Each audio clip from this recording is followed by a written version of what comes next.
This is episode number 151 of the Homeowners Show. Whether you're DIY or looking to hire, we're here to help you find the best information and options for you and your home. My name is Kevin Hackett, and here with me is Craig Williams. Hello, and welcome to the Homeowners Show. We're glad that you could join us for this episode. Welcome back to the studio, Kevin. Man, it feels like it's been a while. I think that's probably because it has. It's been a minute. I've just been gone. I've been gone, away, out of state, in state, although that is a long way away sometimes whenever you live in Texas. So, yeah. It's like a couple countries away in Europe. No kidding. Well, I mean, if you're up in like the Northeast, you can travel, 4 or 5 states in a day pretty easily. So, anyway, just kind of is what it is. But I'm back. Happy to be back. Glad to be. My family is glad that I'm back. So yeah, it's good to be here. How are you doing? Dude, I'm doing good. Like I was reflecting on life today. Really? Yeah, because I had a really good day. Good. And I like it feels like almost like a confession, but like I really feel like I'm living a kind of a dream. To a certain degree. I mean, like my kids are all healthy. My family is good. I mean, like today I went to a job that I really enjoy. I got to come home. I took my kids and we went and swam in a lake. Nice. We took a boat. We swam at the island on our lake. Yeah. And we had a great time. And then I took my kids home. We fed them dinner.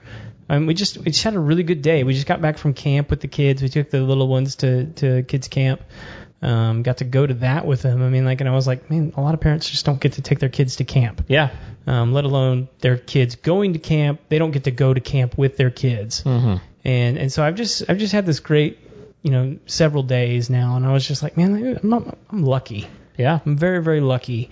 And that was coming on the heels of like some just terrible, awful stuff going on with our family.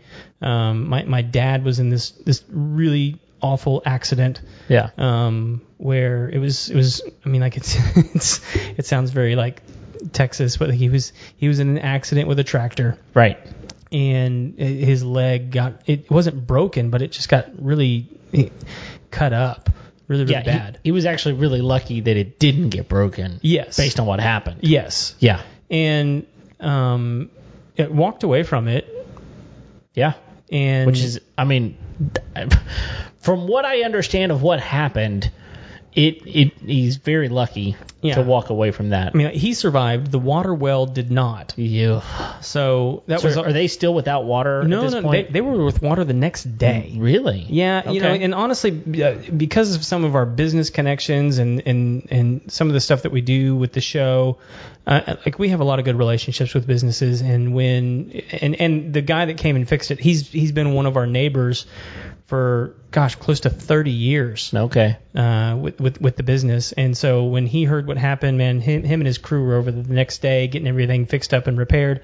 And so like they had water the next day, which was a tremendous blessing. Sure. But anyway, so he walks away from the accident. Well, his leg doesn't get any better, and when it happened, my mom took him to the ER, and the people at the ER, all they gave him was a tetanus shot, which, glad they did that. Probably needed it.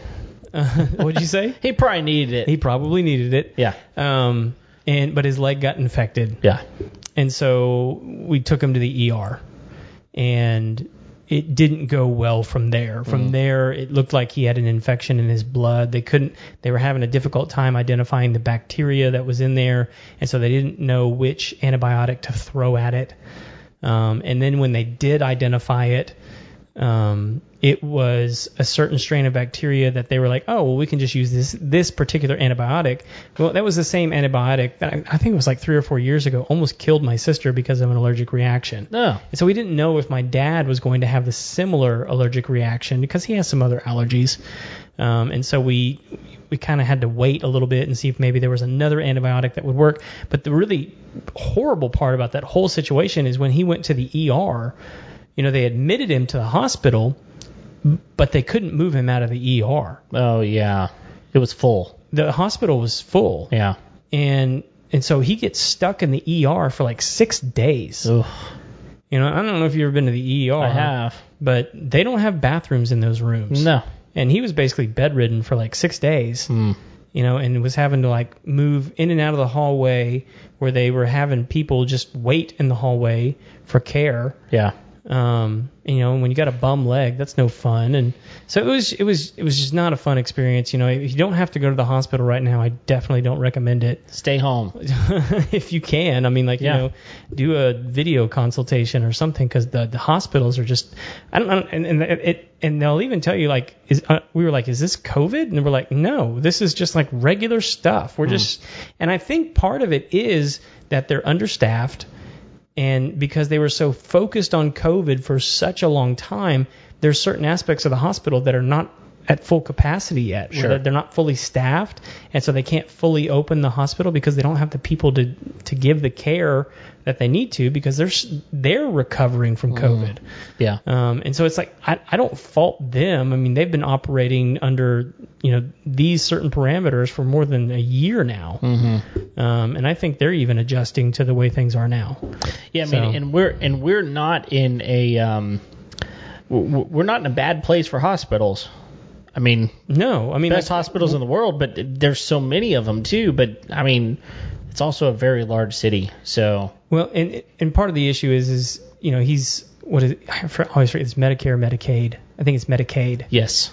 And so you can only go to certain places. Yeah. That accept Medicaid. Right. And so that was a limiting factor. Sure. Because where he was at, I think there's like 3 or 4 hospitals. Yeah. Within rock throwing distance. Yeah, I mean, you could throw a rock and hit 3 of some of the best hospitals in the whole state. For sure. Right? Yeah. And it's weird. It's weird. Well, like, we were going through some insurance stuff back at the beginning of the year, and it's weird, all the contracts that are in place, which hospitals you can go to, which ones you can't, and frankly, some of them are all really, really good, and then there's a few of them that are like, don't take me there, Yeah. Like, don't take me there. Just I don't want to go. I'd rather die. Right, exactly. You probably will anyway. So it's just the way it goes. Well, man, I'm really glad to know that he's kind of on the mend. I mean, your dad doesn't sit still very well, I don't think. No. He likes to be busy. He likes to be doing stuff. And I mean, like, it's not getting any better at this point. I mean, because like his leg is, like, the infection is healing, but they're telling him he's not going to be walking properly for at least 2 months. Man. So, I mean, I'm a little disappointed because you and I are supposed to go throw axes with him soon. And I don't think he's going to be in a position to be able to throw axes. I mean, maybe from a, like, I think he's going to be more inspired to throw an axe. Well, yeah, out of frustration. I mean, surely we can get him in a chair, right? Like, get him in a chair, let him throw that thing. I mean, what kind of torque can you get from? I don't know. Let's find out. Is that the right word? Well, yeah. I mean, thrust. It's definitely not thrust. Thrust an axe? Velocity. Velocity. Putting velocity but like on something. when you throw something with your arm, what is that called? I mean, like, propelling? I don't know. You're propelling it forward? I don't know. We both clearly failed physics. Well, I know that definitely whenever it comes to, like, throwing a baseball, it's going at a certain, I mean, you're measuring it in velocity. Well, that's what it's measured in, but that's not what it's called when, like, that's not the motion or I think it's chutzpah. Chutzpah. How much chutzpah do you got behind it? That's only if you're Jewish. Oh, well, I don't know. I'm not that, last I checked. But either way, I mean, your dad's not a small man. Yeah. I bet he could put some chutzpah behind an axe. He probably could from, when his foot was getting all, infected and stuff. All I could think about was, you ever seen Lonesome Dove or read that book? Yeah, I mean it's been a long time, but yeah. So like when towards the end of the book, when Gus has to like lose a leg, Right. and then they're like, well, we need to chop off the other one, and he told him no. Right. And he's like, why? And he goes, I like the idea that every once in a while I can kick a pig. And I'm like, so help me. If they even start talking about taking his leg, I guarantee you he's pulling that line out. Oh yeah, that's a staple in your family. That movie, that book, like. We name all our Aussies off characters from that book. Exactly. Yeah. So I mean, I think occasionally we have Clara. Yeah. In the studio. Yeah. We've never had Dietz in the studio, but he's always lying outside the door. Yeah, that's because he's just too big to fit in here. He's the biggest Aussie I've ever seen. You said he's not the biggest Aussie you've ever owned, but he's huge. Yeah, a long time ago, I had a watchdog Aussie named Rolex. I see what you did there. Yeah. Named Rolex. Uh-huh. Mm-hmm. And he was 100 pounds. Jeez, that like Aussies are supposed to be around 55 to 65. Yeah. Like he was a brute. No kidding. He didn't live very long though.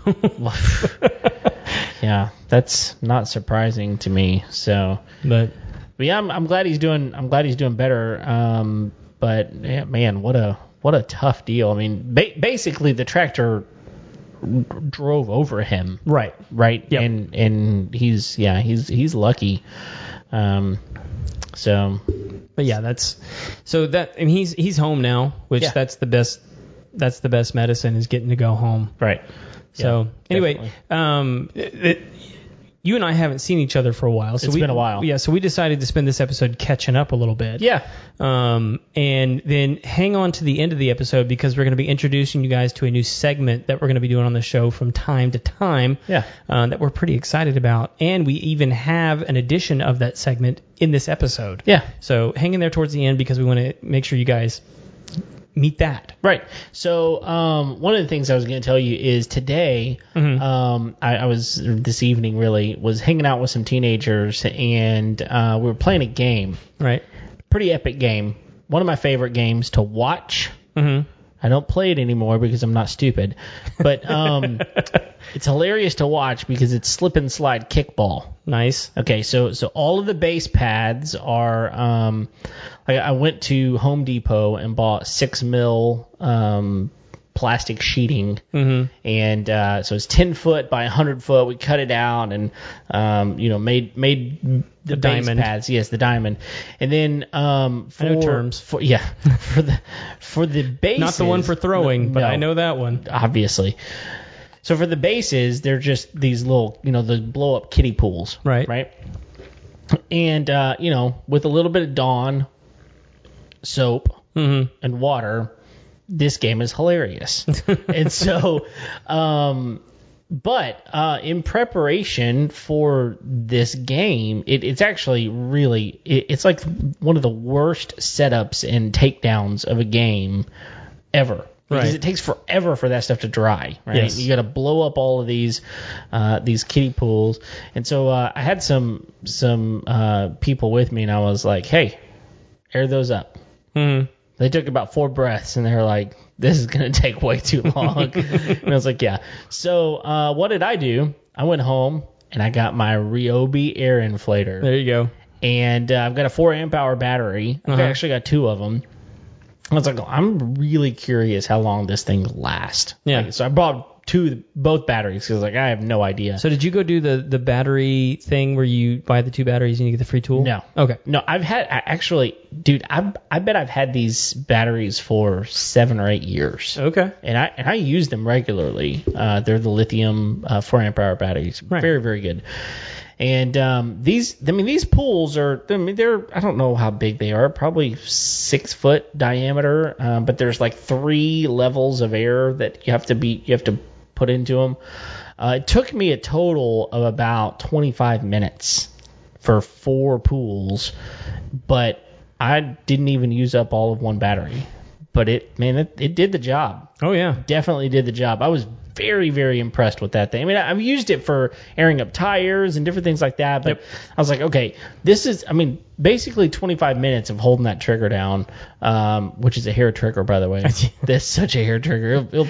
It'll scare the bejesus out of you whenever you just be walking along. Yeah, exactly. It's like I didn't even touch it. I just looked at it, and it'll take off on you. But man, I was impressed. Yeah. I mean, I really thought. I mean, if you've ever used those the regular lithiums with like the old school blower or something like that, like the batteries can drain pretty quickly. Oh yeah. But it didn't. I still had plenty of power and didn't ever even have to touch that second battery. So I was pretty impressed. Well, with the 4 amp hour battery, like I've talked about this before because I've got the backpack sprayer. Right. And I use it pretty much every day.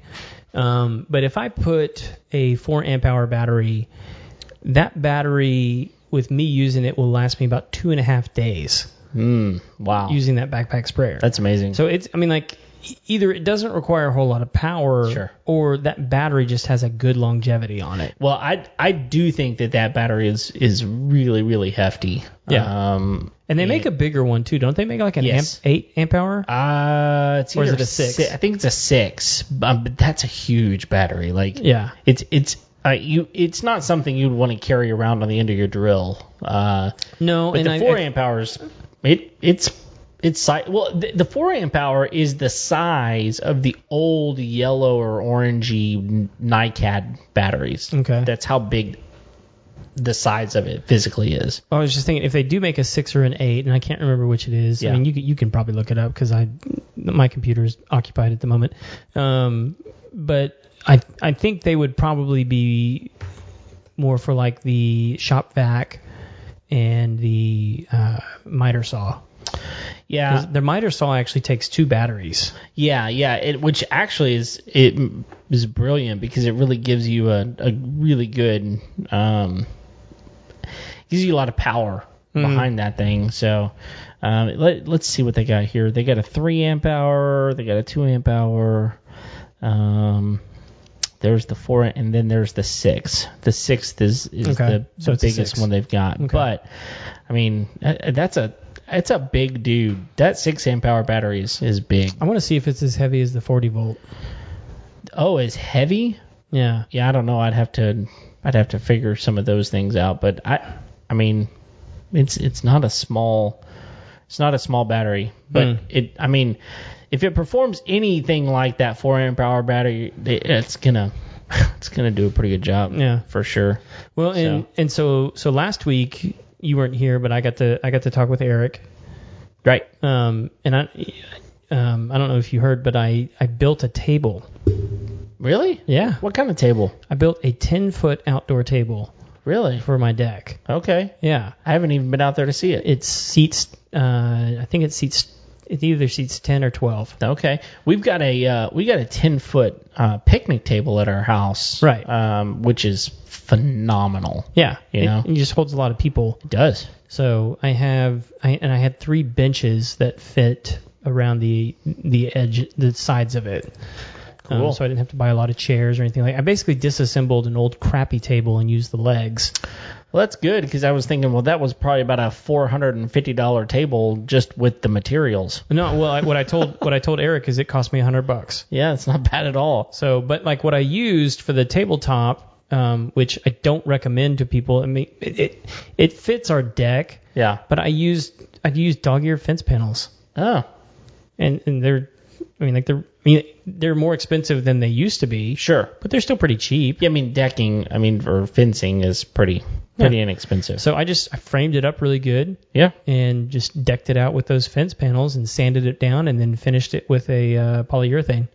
Nice. Yeah, and I mean you're under a roof out there, so you don't really have to worry about weathering as far as rain and those sorts of things. Right. But you definitely have to think about just the wear and tear of people, putting drinks on it, and that kind of stuff. So the polys. That's really what more that was for. Was for absolutely. Drinks and spills and things like that. So right. But yeah, even if the tabletop wears out, I mean, just pop it off and put a new one on. It's really not that big of a deal. Yeah. Nice. So I need to go see this thing. Yeah, it's a cool. I mean, like we've used it a couple times already to have a bunch of people sitting around. Yeah. And I honestly, it's not even finished yet. I need to brace up the bottom, the legs to the frame a little bit better. Yeah. But even without it, it's pretty sturdy. Nice. I mean, woodworking isn't something that you've spent tons and tons of time doing, is Not it? at all. Yeah. No. So this is a pretty new venture for you. Well, I mean, like, for something like this, Yeah. it's very, very basic and simple. Like, there's no, like, it's not pretty. It's just a table. It's functional. Yeah, that's really all it's for. Yeah. And I didn't really care so much. I mean, like, I didn't want it to look ugly.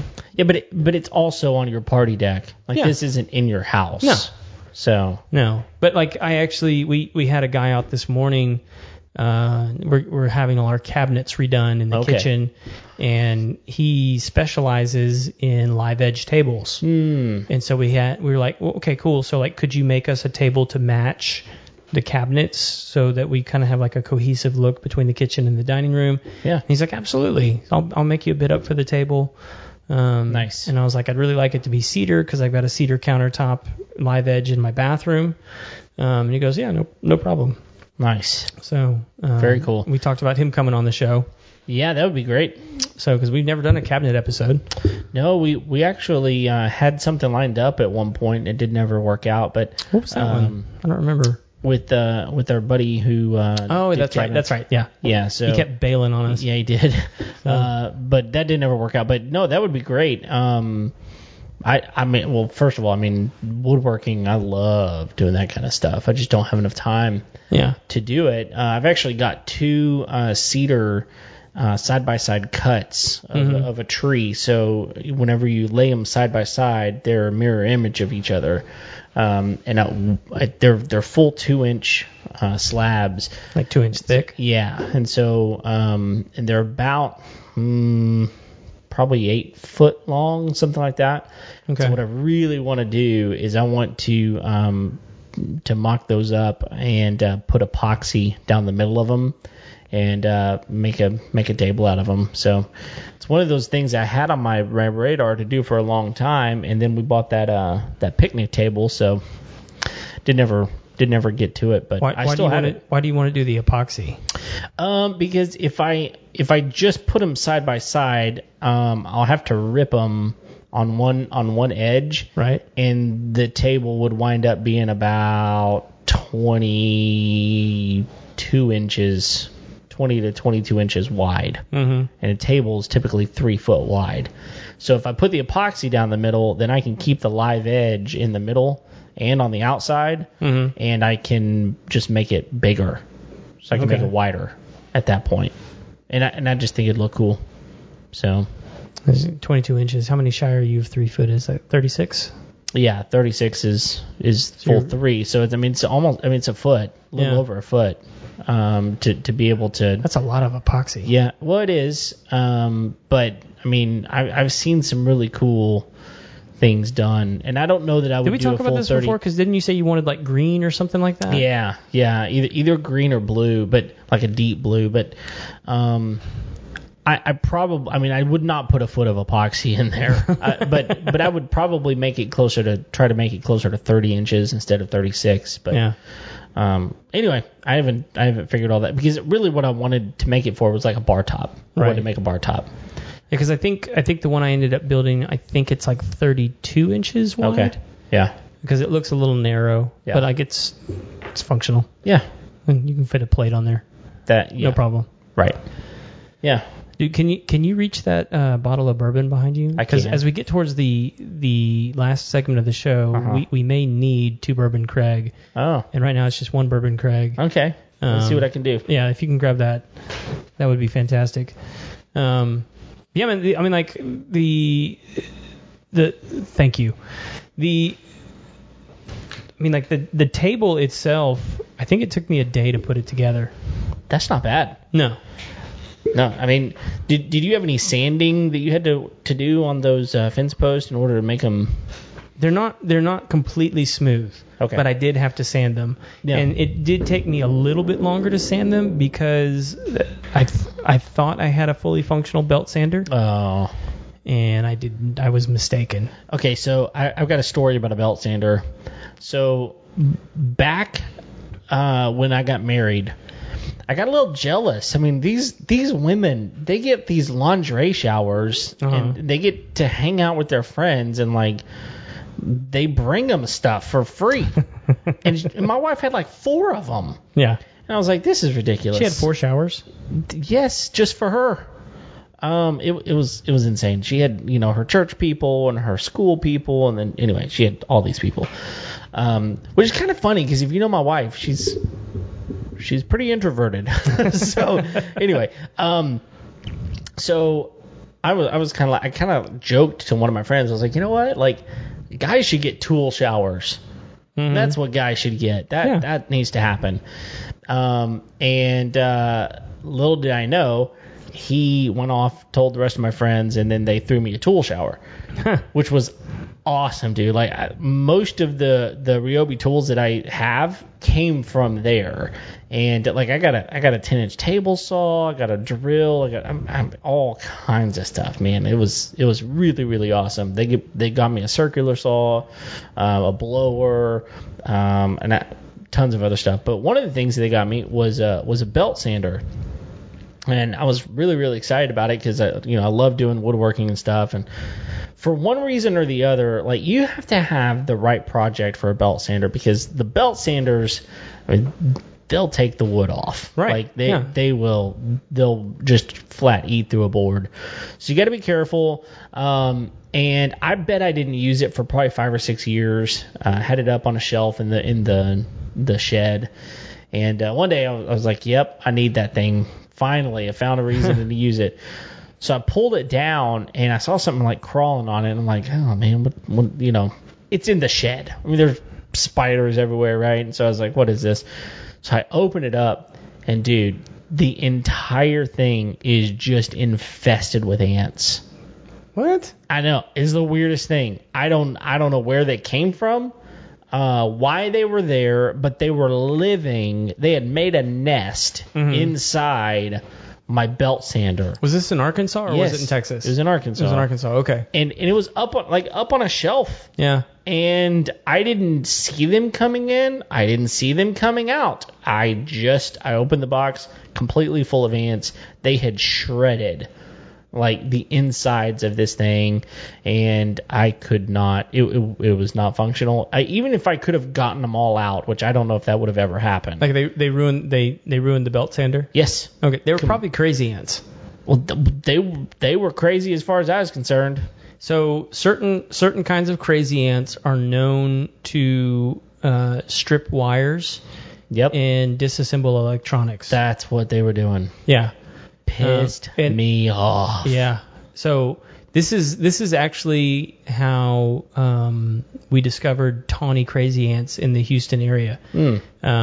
So down in the Port Authority, they have these massive X-ray machines that they run a lot of these shipping containers through. Okay. In order, they just use it to, see what's in them. Sniff out paraphernalia. Let's just put it that way. Yeah.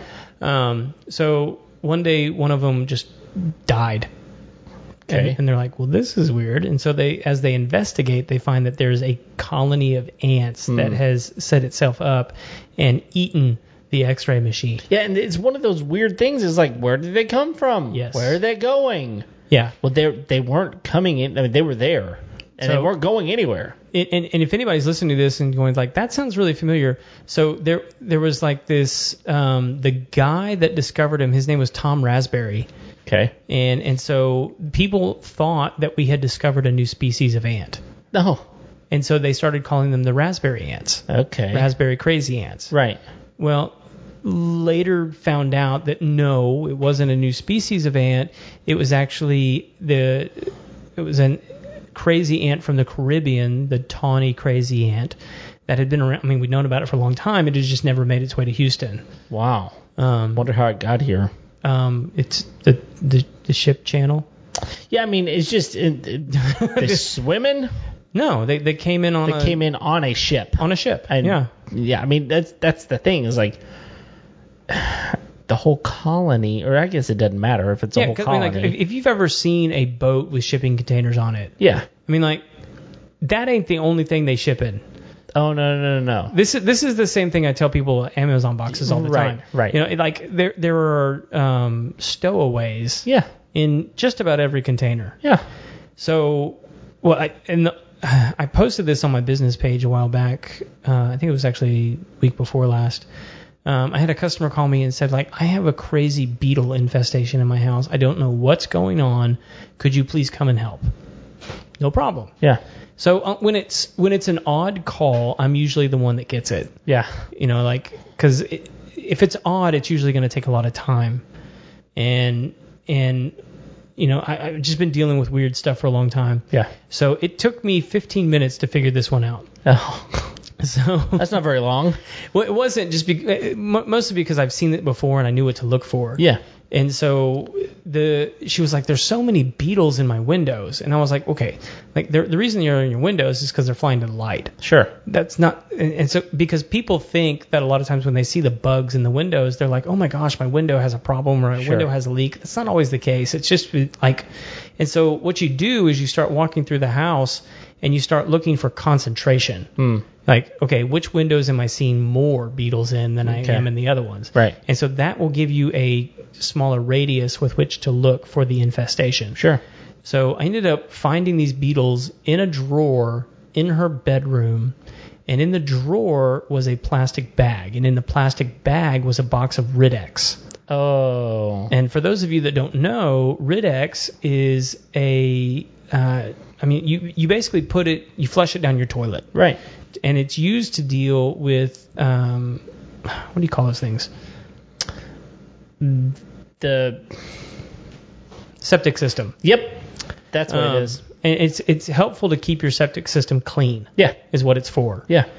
Some people, because this house did not have a septic system, okay, some people use it to help keep their pipes clean. Okay. It doesn't really work well. I was going to say, that's not that. There are better ways to do that than that. Yes. So anyway, as I opened, and if you go to my Facebook page, you can find it. I think I cross-posted it a couple different places. If not, you can find it. It's not difficult. Like, as I pulled the box out, there were hundreds of beetles. Oh, my goodness. That had cut perfect circular holes out from the inside out. Holes coming out of the box of Rid-X. Oh, my goodness. And so, like, clearly the box had been infested before she brought it home. And then when she brought it home, it hatched. Yeah. And then they just started, like, looking for something else to infest. Yeah.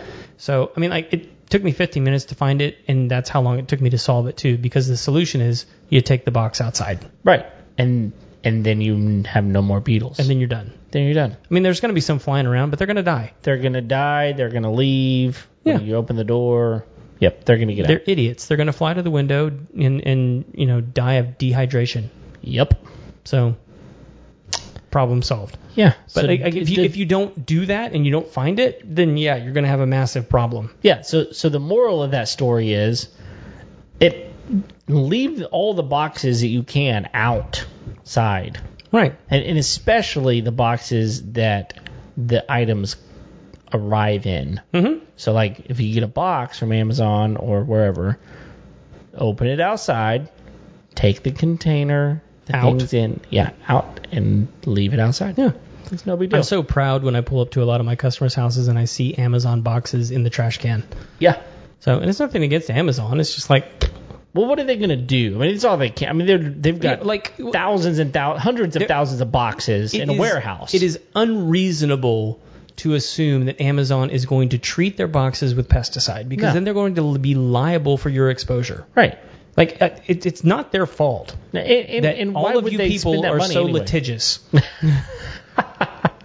So if you were, if you weren't so uptight and you weren't so, like, blaming, like, companies could actually take care of you and deal with these kinds of issues. Sure. And, like, but at the same time, like, people, like, we don't need to be exposed to pesticides. No. And so, like, that you shouldn't want them to do that. And obviously, I'm joking when I say, like, if you would just stop being litigious, they could take care of it. They still wouldn't do it because it's expensive. Right. I was going to say, they're not going to incur the cost of that. Right. I mean, they don't need to. Yeah, or the exposure. I mean, like, it's just it's to them or their employees, because then they're going to have to hire somebody like me to consult on how you would even do that. No, they don't want to. They don't want to try to afford you. But they should. Call me, Amazon. It'd be worth every penny. Yeah, there you go. All the millions of pennies. All the millions of pennies. That's good. Hey, I will tell you this.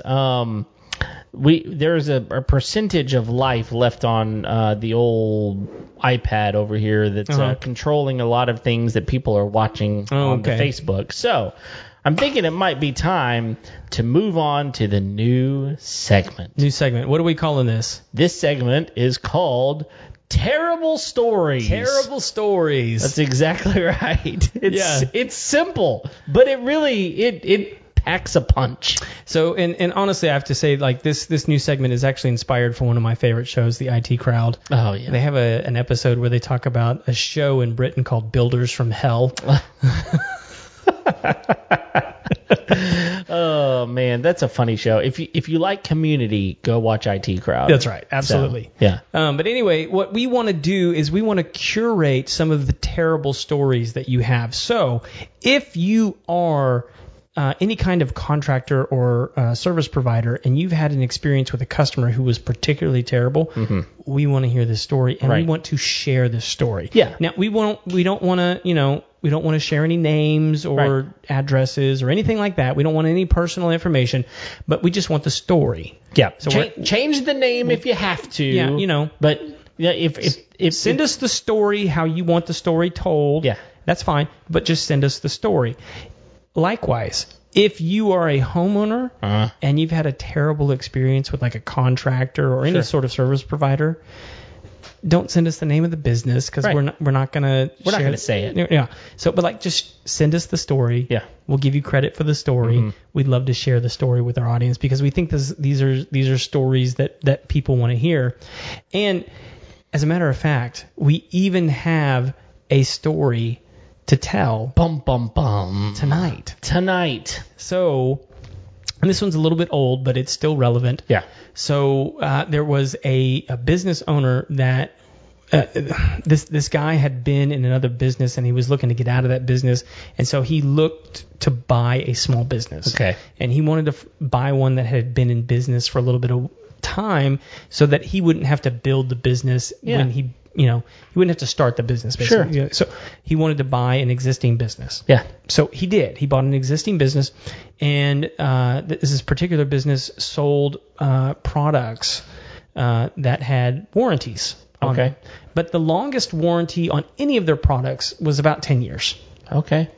So when he bought the business, he had a book of existing customers because they were all receiving recurring services. Right. At least most of them on the books. Okay. But the ones that had warranties were basically like one-time service. Engagements. Yeah, because those had longer. One time, longer warranty. Yeah, more expensive. Exactly. Yeah, and so very, very expensive products. Okay. And so when this guy bought the business, he'd been operating the business for about a year, and he got a notice in the mail saying that he was being sued. Oh, that's not good. And so it was, I think it was actually one of those deals where he was like served papers. Oh, yeah. He's like, are you such and such? Right. Yeah, I'm such and such. Well, you've been served. You've been served. Yeah, and so he's like, what the hell? Yeah. So anyway, he gets the notice, and so he obviously contacts his insurance company and says like, hey, I'm being sued. Right. For breach of warranty, basically was the claim. Okay. His home had been damaged, claiming that what his company said that it had not done what it said that it was going to do. Right. And so now he was going to sue the company for damages.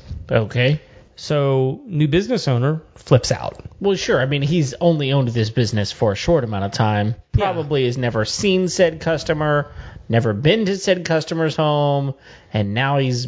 Yeah, exactly. He was like, I've never even heard of this person. Right. Never been to this person's home. I don't know what the hell's going on. So starts going through the company files, and sure enough, like 20 years ago, the existing company had taken care of this issue, and charged him and gave him the 10-year warranty. But it's 20 years later. Oh. But this homeowner is going, well, look, I feel like this product should still be in use, should still be good. You should have warranted it for this long. So I'm suing you. No, that doesn't. I mean, really, this guy sounds like an idiot. I'm just saying it up front. So the new business owner reaches out to the customer and says, look, I rather than go through the lawsuit, I'd be happy to come back out and do what I can. I'd rather Reproduct. I'll redo the service, and see if I can make you happy. And he's like, no, I don't want you to do that. Okay. He's like, okay, fine. And so new business owner turns to his insurance company and says, what do I do? And he says, well, we've got to go to court. So they go to court, and the insurance company settles. Really? Yes. Oh my goodness. This okay. This is what makes people so terrible, is that they know that. Yep. That they know that. That's right. And they don't care. What they care is that, one, ha ha ha, I got my way. Mm-hmm. Two, ha ha ha, I get a little paycheck. Right. For something I never had coming anyway. Right. But they don't think about the downline consequences of that now new business owner having to pay so much more in insurance. Yes. Yep. Their premiums go up like crazy, and it's because most people don't own businesses and they don't understand how that works. And this particular person that I know, I mean, they had only owned that business for like a year and then got hit with that. Oh. And it's like, what do you do? Nothing.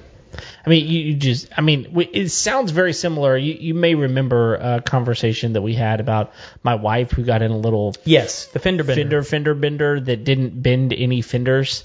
And said lady gets out of her vehicle. Everything's fine. Are you fine? Are you fine? Everybody's fine. All right. I'll see you later. Everything's good. Yeah. And a year later, we're getting notice that she's had tens of thousands of dollars worth of services done on her neck or back, all these sorts of things. And the insurance company could even see where she had done this multiple other times. Right. And they settled, and she wound up with like a $50,000 check out of the deal. That's ridiculous. $50,000. And you want to know like what $50,000 does to your insurance premiums? For just auto, I mean, jacks it through the roof. It does. I mean, for something that should have never really happened, and this sounds like a very similar situation. And it's just so very frustrating. Why can't people just be good people? Yeah. I had a friend recently that her son was about to turn 16, and so she reached out to her insurance company, and she was like, "Hey, I need to add my son to my policy." And she'd had a long relationship with this insurance company, and they said, yeah, it's going to be $12,000. Oh. And she was like, what? And he's like, yeah, it's going to be $12,000 to add your son to your policy. And she's like, why? She goes, because he's 16. And she's like, but he's never done anything. Right. And they're like, yeah, we don't want him. Right. I mean, that's the message that you tell somebody when you're like, hey, it's going to be $12,000. Right. And it's like, who does that? Yeah. No. Some of that kind of stuff just, pisses me off. Chaps your hide. Yes. And, man, so here's the deal. I'm going to really enjoy this new segment. Okay. Because if you've been to somebody, we want to share that story. That's right. Yeah, and we don't want to necessarily expose you, but we're going to tell people where the story comes from, and you can draw your own conclusions. Right. Yeah, I mean, because listen, we have said from day one, our primary thing that we are doing this podcast for is to help people own their homes better. We want people to have some tools in their tool belt that whenever a contractor comes around, they know how to talk to the contractor. They understand the plumbing or the HVAC or the pest control or whatever it is that they're doing, that you have some understanding of that industry. Mm-hmm. And guess what? There are some real rats out there. Yeah. And they're looking to just scratch whatever they can find and eat and devour whatever they can. And they don't really care about you. So, yeah. Look, terrible stories are coming your way, Mr. Person that's bad. You know what? And if here's the thing. Like, for the most part, I don't want to share names. But, like, if you run off with some old lady's money. Yeah. And just leave her flapping in the wind because you didn't fix your house, I'm probably going to share your name. Sure. You know? Yeah. You deserve that. Yeah. By the way, have you ever heard... This is a whole other thing. We're not going to get into it now. Have you ever heard of the gentleman bandit? No. Okay. This is a whole other thing. I mean, I've heard of gentleman bandits. Okay. Like, I've heard different stories of, like, you know, they steal, but, like, they leave, like, a nice card or, like, you know. Yeah, so apparently, this is a story you and I will have to talk about on offline, but apparently there was one in Houston a number of years ago. And anyway, it'll be interesting to talk about. Well, we didn't even talk about my car getting broken into this weekend. No, we're gonna have to talk. I mean, we're literally on the edge here. Okay. Of our show. Well, let's wrap it up. We can talk about it. The people online just won't be able to hear it. Cliffhanger. We will. We'll just banter about that next week and find out about your vehicle being broken into, because that sucks. Yeah. So, yeah, but. Thank you for downloading today's episode. We're glad that you're here. We're both back in the studio. Should be here for a while, which is really, really awesome. But we're glad you're here. Thanks for downloading. If you haven't already, click the bell, click the like button, click the subscribe button. In fact, Craig, I've been told that if enough people click that subscribe button, some magical things happen. Yeah. Yeah. Oh, okay. So, click magic. Yeah, click the subscribe button. The more people that do it, magic things happen apparently. And so,